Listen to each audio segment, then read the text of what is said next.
അഖില, കഴിഞ്ഞ ദിവസം ഞാനും രേണുകയും ഒരുമിച്ചിരുന്നൊരു ഡിബേറ്റ് ചെയ്തിരുന്നു. അതിൽ ഈ ഉദ്ഘാടനത്തിനെത്തുന്ന നടിമാർ നഗ്നത പ്രദർശനം നടത്തുന്നു, അത് പിന്നെ വീഡിയോ ആയി എടുത്ത് വൈറലാക്കുന്ന ആളുകൾ, പിന്നെ അവർ മനഃപൂർവ്വം നഗ്നത പ്രദർശിപ്പിക്കുന്നു എന്നുള്ളൊരു ആംഗിളിലാണ് നമ്മളത് ചർച്ച ചെയ്തത്. അത് തന്നെയാണ് അതിൻ്റെ ഒരു കുറേയൊക്കെ യാഥാർത്ഥ്യം.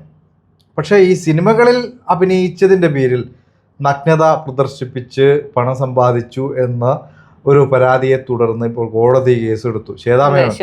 ശ്വേതാമേനോന്റെ കാര്യം. ഈ കോടതിയുടെ നിലപാടിനെതിരെ വലിയ വിമർശനങ്ങൾ ഉയർന്നിട്ടുണ്ട്. ഇപ്പൊ കേസ് മാത്രമല്ല അതിപ്പോ സ്റ്റേ ചെയ്തു. കേസ് നിലനിൽക്കില്ല. പ്രഥമ ദൃഷ്ട്യാ തന്നെ ശ്വേതാമേനോന്റെ വാദങ്ങൾ അംഗീകരിച്ചുകൊണ്ടാണ് ഇപ്പോൾ കോടതി ഇടപെട്ടിരിക്കുന്നത്. അപ്പൊ കോടതിക്ക് എന്താണ് സംഭവിച്ചത് എന്നാണ് മനസ്സിലാവേണ്ടത്. അതായത് വർഷങ്ങൾക്ക് മുമ്പ് ഒരു പരാതിയായിരുന്നു, വർഷങ്ങൾക്ക് മുമ്പ് കൊടുത്തൊരു പരാതിയായിരുന്നു. അതിപ്പോഴും കുത്തിപ്പൊക്കിക്കൊണ്ട് വന്ന് ഒരു മാർട്ടിൻ എന്ന് പറയുന്ന ഒരു വ്യക്തിയായിരുന്നു ഈ പരാതി കൊടുത്തിരിക്കുന്നത്. അപ്പോ ഇപ്പോ താരസംഘടനയിലൊക്കെ ആണെങ്കിലും ഇപ്പോ ക്രൈം ഓൺലൈൻ നടത്തുന്ന നന്ദകുമാർ എന്ന് പറയുന്ന വ്യക്തി, അതെ, ക്രൈം നന്ദകുമാർ, അപ്പോ പുള്ളിക്കാരിയും അദ്ദേഹവുമായിട്ടൊരു ഇതുണ്ടായിരുന്നല്ലോ, കേസ് ഉണ്ടായിരുന്നല്ലോ. അപ്പൊ അതുമായി ബന്ധപ്പെട്ടാണോ തെരഞ്ഞെടുപ്പ്, അതെ, അമ്മയുടെ ഈ ഒരു സമയത്ത് ഈ ഒരു കേസ് ഏത് രീതിയിലേക്ക് പോകും? ശ്വേതാമേനോൻ എന്നുള്ള പേരിന് വലിയ വാല്യൂ ഈ സമയത്ത് ഉള്ള അല്ലെ, ആ സമയത്ത് ഈ ഒരു ഇങ്ങനെ ഒരു നാറ്റക്കേസ് അല്ലെ പറയാം. പിന്നെ അവരെ എന്താ പറയാ, വളരെ മോശമായ രീതിയിൽ സ്ത്രീകളെ അധിക്ഷേപിക്കുന്നതിന്റെ ഏറ്റവും അങ്ങേതല എന്ന് തന്നെ പറയാം. ആ രീതിയിലൊക്കെയാണ് ഈ FIR-ൽ പറഞ്ഞിരിക്കുന്നത്. അതെ, മറ്റേ രതി നിർവേദം, അതുപോലെ തന്നെ പാലേരി മാണിക്യം, പിന്നെ ഏതോ ഒരു സിനിമ കളിമണ്ണ്, പിന്നെ ഏതോ ഒരു കോണ്ടത്തിന്റെ പരസ്യത്തിൽ പുള്ളിക്കാരി പരസ്യത്തിൽ അഭിനയിച്ചിട്ടുണ്ടെന്നൊക്കെ പറഞ്ഞാണ് പറഞ്ഞിരിക്കുന്നത്. ഞാൻ ചോദിക്കുന്നത് അതല്ലേ, എങ്ങനെയായിരിക്കും ഈ ഒരു ഇതിന്റെ ഒരു വേറൊരു ചരിത്രമുണ്ട്. ഇത് കേസ് എടുക്കാൻ കഴിയില്ല എന്ന് പോലീസ് കൈയൊഴിഞ്ഞ കേസ് സംഭവമാണ്, പരാതിയാണ്. പിന്നീട് ഇത് കോടതിയാണ് കേസ് എടുക്കാൻ വേണ്ടി പറഞ്ഞിരിക്കുന്നത്. അപ്പൊ ഈ വ്യക്തി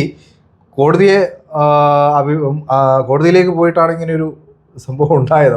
അപ്പൊ കറക്റ്റ് സമയം ശ്വേതാമേനോൻ പ്രസിഡന്റ് സ്ഥാനത്തേക്ക് വരുന്നു. അമ്മയിൽ തെരഞ്ഞെടുപ്പ്, ബാബുരാജിനെതിരെ പിന്നിൽ വേറെ എന്തെങ്കിലുമൊക്കെ കളികൾ ഉണ്ടാവാതിരിക്കാനുള്ള സാധ്യതയൊന്നും കാണില്ല. മലയാള സിനിമയിലെ ആളുകളെ നമ്മള് അങ്ങനെ വലിയ പുണ്യാളന്മാരൊന്നും അല്ലാതെ. അതെ, തീർച്ചയായിട്ടും. അല്ല, ഞാനൊരു കാര്യം ചോദിച്ചോട്ടെ, ഇപ്പൊ ഈ രതി നിർവേദം പറയുന്നുണ്ടല്ലോ, അപ്പൊ ഈ രതി നിർവേദം അതിന്റെ ഫസ്റ്റ് പാർട്ട് ഉണ്ടല്ലോ, അപ്പൊ അതും ഇതേപോലെ തന്നെയായിരുന്നോ?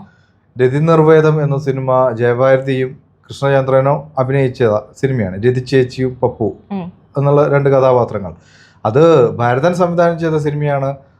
പത്മരാജനെ പോലെയുള്ള എക്കാലത്തും നമ്മൾ ആരാധിക്കുന്ന എഴുത്തുകാരൻ്റെ സംഭാവനയുള്ള സിനിമയാണ്. അത് വെറുമൊരു എന്താ പറയുക, സെക്സ് സിനിമ എന്നുള്ള ആംഗിളല്ല നമ്മൾ കാണേണ്ടത്. സിനിമകളിൽ സെക്സ് ഉണ്ടാവും, പ്രണയം ഉണ്ടാവും, ഫൈറ്റ് ഉണ്ടാവും, ഇതൊക്കെ വേണം. ഈ സെക്സ് എന്ന് പറയുന്നത് ഒളിച്ചു വെക്കേണ്ട കാര്യമാണോ? എല്ലാ മനുഷ്യരിലും ഉണ്ടാകുന്ന സംഭവമല്ലേ. അതിൽ രതി എന്ന ഒരു കഥാപാത്രം, പ്രായം കൂടിയ ഒരു അയൽ വീട്ടിലെ ചേച്ചി, ഒരു കൗമാരക്കാരനായ ഒരു പയ്യൻ, രണ്ടുപേർക്കിടയിൽ ഉണ്ടാകുന്നൊരു ഒരു അസാധാരണ പ്രണയകഥയാണ്.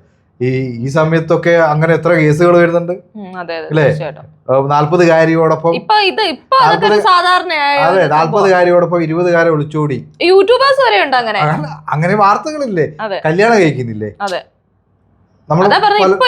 സാധാരണ സംഭവമായി. പക്ഷെ ആ സിനിമ ഇറങ്ങിയ സമയത്ത് വലിയൊരു തരംഗമായിരുന്നു. പിന്നെ എന്താ പറയാ, ഒരു സിനിമ പ്രദർശിപ്പിക്കുമ്പോൾ സാധാരണഗതിയിൽ സെൻസർ ബോർഡ് സർട്ടിഫിക്കറ്റ് കൊടുക്കും, പ്രായപൂർത്തിയായ ആളുകൾക്ക് മാത്രം കാണാനുള്ളതാണ് എന്ന രീതിയിൽ. അതുകൊണ്ടത് ആ രീതിയിൽ ചിത്രീകരിക്കപ്പെട്ട സിനിമയാണ്. സത്യത്തിൽ എൻ്റെ ഒരു കാഴ്ചപ്പാടിൽ അതിൻ്റെ ഒരു പകുതിയോളവും ഈ രണ്ടാമത്തെ രതി നിർവേദം എത്തിയിട്ടില്ല. ജയഭാരതിയും മറ്റേ ശ്വേതാമേനോനെ വെച്ച് നോക്കുകയാണെങ്കിൽ രണ്ടും രണ്ടാണ്. അത് എന്താ പറയുക, അഭിനയം, അവരുടെ സൗന്ദര്യം ഒക്കെ നോക്കുകയാണെങ്കിൽ രണ്ടും രണ്ടാണ്. ഒരു മാച്ചിങ്ങും ഇല്ല. ആ രീതിയിലുള്ള ഒരു കാസ്റ്റിംഗ് ആയിരുന്നു. പിന്നെ അങ്ങനെയൊക്കെ അഭിനയിച്ചതിന്റെ പേരിൽ കേസെടുക്കുക എന്ന് പറഞ്ഞാൽ അത് വളരെ എന്താ പറയുക, പല യൂട്യൂബേഴ്സ് മാത്രമല്ല, ബ്ലോഗേഴ്സ് ഇല്ലേ, ഇപ്പൊ പലരും ഭാര്യ ഭർത്താക്കന്മാര് സ്വന്തമായിട്ട് ബ്ലോഗ് തുടങ്ങിയിട്ട് അവര് ശാരീരികമായി ലൈംഗികമായി ബന്ധപ്പെടുന്നത് സബ്സ്ക്രൈബ് ചെയ്തിട്ട് ലൈവായിട്ട് കാണിച്ചു കൊടുത്തിട്ട് പൈസ മേടിക്കുന്നുണ്ട്. ആളുകളുടെ പേരൊന്നും പറയേണ്ട കാര്യമല്ല, എല്ലാവർക്കും അറിയാം. മല്ലു കപ്പിൾസ് എന്നൊക്കെ പറഞ്ഞിട്ടില്ലേ, എത്ര പേര് അങ്ങനെ ചെയ്യുന്നുണ്ട്. അവരെ ഒന്നും നിയന്ത്രിക്കാൻ ഇവിടെ നിയമങ്ങളില്ലേ? എന്തുകൊണ്ടാണ് അവർക്കെതിരെ പരാതിയുമായി ആരും പോവാത്തത്? ഇങ്ങനെ പരാതി ഉള്ള ആളുകൾ ഇതൊക്കെ കണ്ട് ആസ്വദിക്കുന്നുണ്ടാവുമല്ലോ. അതുപോലെ തന്നെ കളിമൺ എന്ന് പറയുന്ന സിനിമ, അതില് പ്രസവരംഗം ചിത്രീകരിച്ചു എന്നുള്ളത്. അതുപോലെ തന്നെ ഇപ്പൊ യൂട്യൂബേഴ്സ് ആണേലും കൃഷ്ണകുമാറിന്റെ മകള് ദിയ കൃഷ്ണയുടെ പ്രസവം കാണിച്ചല്ലോ, അതിൽ ഞാൻ എതിരാണ്. നമ്മൾ ഡിബേറ്റ് ചെയ്താണ്. പ്രസവം അങ്ങനെ പബ്ലിക്കായിട്ട് കാണിക്കുന്നതിനോട് എനിക്ക് വലിയ താല്പര്യമില്ല, അത് ഞാൻ പറയുന്നു. പക്ഷെ സിനിമയാണ്, ഇവർ സിനിമയിൽ അഭിനയിച്ച് നഗ്നത കാണിച്ച് പൈസ വാങ്ങി എന്ന് പറഞ്ഞാൽ അത് ഏത് രീതിയിൽ അംഗീകരിക്കാൻ കഴിയും എന്നുള്ളത് പ്രധാനപ്പെട്ട ഒരു ചോദ്യമാണ്. എന്തായാലും അമ്മ എന്ന സംഘടനയുടെ തെരഞ്ഞെടുപ്പ് ഇതിന് പിന്നിലുണ്ട്. എന്തായാലും ശ്വേതാ മേനോൻ ഇപ്പോൾ ആശ്വാസമായി.